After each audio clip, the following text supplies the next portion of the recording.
મારું નામ છે મયુરભાઈ જમોડ, જય માનતા ગ્રુપ, બોટાદ જિલ્લા। આજ રોજ લાઠીની અંદર સમસ્ત કોળી સમાજ ઠાકોર અને આંદોલનકારી ઉપર જે કેસ દાખલ થયા છે એ કેસ પાછા ખેંચવા માટે અને કોળી ઠાકોર વિકાસ નિગમની અંદર વસ્તીના આધારે સરકારશ્રી દ્વારા એનું બજેટ વધારે ફાળવાય એ મુદ્દા ઉપર આજે અમે લાઠીની અંદર આવેદનપત્ર આપવામાં આવ્યું છે। જો એક વાત કરીએ તો કોટડાની અંદર 105 લોકો ઉપર કેસ દાખલ થયા છે, લાઠીની અંદર 31 લોકો છે, વિંછિયાની અંદર 92 છે, જ્યારે માંગરોળની અંદર 5 લોકો અને 150નું ટોળું છે।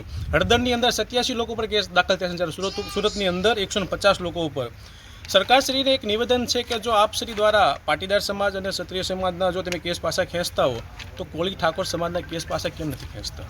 આગામી દિવસોની અંદર તાલુકા વાઇઝ, ગામ વાઇઝ અને જિલ્લા વાઇઝ આંદોલનો, સંમેલનો અને મિટિંગનું આયોજન કરવામાં આવશે અને સીએમ સાહેબને રજૂઆત કરવામાં આવશે કે ભાઈ કોળી ઠાકોર સમાજ ઉપર જે નિર્દોષ લોકો ઉપર જે કેસ દાખલ થયા છે કેસ પાછા ખેંચવો પડે। જય હિન્દ, જય ભારત। આવેદનપત્ર એટલા માટે આપવામાં આવ્યું હતું કે થોડાક ટાઈમ પહેલાં કે કોળી સમાજ ઉપર લાઠીની અંદર અત્યાચાર થયો છે અને ઘણા ગામની અંદર પોલીસે સમાજ ઉપર અત્યાચાર કર્યો છે।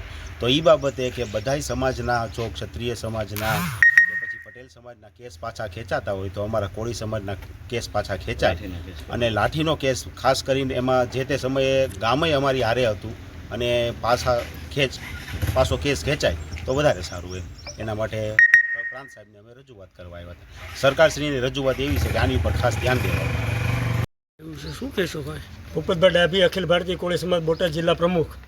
આજરોજ અમે અને લાઠી તાલુકાના અન્ય વિસ્તારમાંથી આવતા લોકોએ કોળી સમાજ અને ઠાકોર સમાજે મળીને આજે પ્રાંત સાહેબને આવેદનપત્ર આપ્યું છે કે જે કેસો અહીંયા વર્ષો પહેલાં એક કેસ થયેલો તો ખોટો જ કેસ છે અને એમાં અમારો સમાજ બહુ પીડાય છે, તો વહેલી તકે કેસ પાછા ખેંચે, નહીતર ગાંધી સિંધા માર્ગે આંદોલન કરશું અને 2027માં આ સરકારને ઉખાડી ફેંકવાની તાકાત અમારા સમાજમાં છે। 2.5 કરોડનું પોપ્યુલેશન છે, અમારો વોટિંગ પાવર 1.5 કરોડનો છે, તો અમે આ બધું જોઈએ છીએ, પણ જો નહીં કાંઈ કરો તો અમે આવતા દિવસોમાં આનો પરચો બતાવી દઈશું। શું કારણ હતું? આજે અહીંયા આવેદનપત્ર આપવામાં આવ્યું છે કારણ કે કોળી સમાજ અને ઠાકોર સમાજ ઉપર જે આખા ગુજરાતની અંદર અત્યાચાર થઈ રહ્યો છે અને ખોટા કેસો જ્યારે કરવામાં આવી રહ્યા છે ત્યારે અહીંયા આવેદનપત્ર આપવામાં આવ્યું છે કે જે આ કેસો થયા છે લાઠીની અંદર હોય, વિંછિયાની અંદર હોય, કોટડાની અંદર હોય કે ગમે ત્યાં સુરત, હરેક જગ્યાએ આ જે ખોટા કેસો થયા છે તે પાછા ખેંચવામાં આવે અને કોળી સમાજને ઠાકોર નિગમની અંદર જે બજેટ ફાળવવામાં આવે છે એક મજાક કરતા હોય એવું બજેટ ફાળવવામાં આવે છે, ત્યારે આ વસ્તીના ધોરણે તેને બજેટ ફાળવવામાં આવે, અન્યથા આવનારા દિવસોમાં આ કોળી સમાજ, ઠાકોર સમાજ મૂંગો બેસી રહેવાનો નથી અને ઉગ્ર આંદોલન કરશે અને તેનો ન્યાય મેળવી અને જપશે।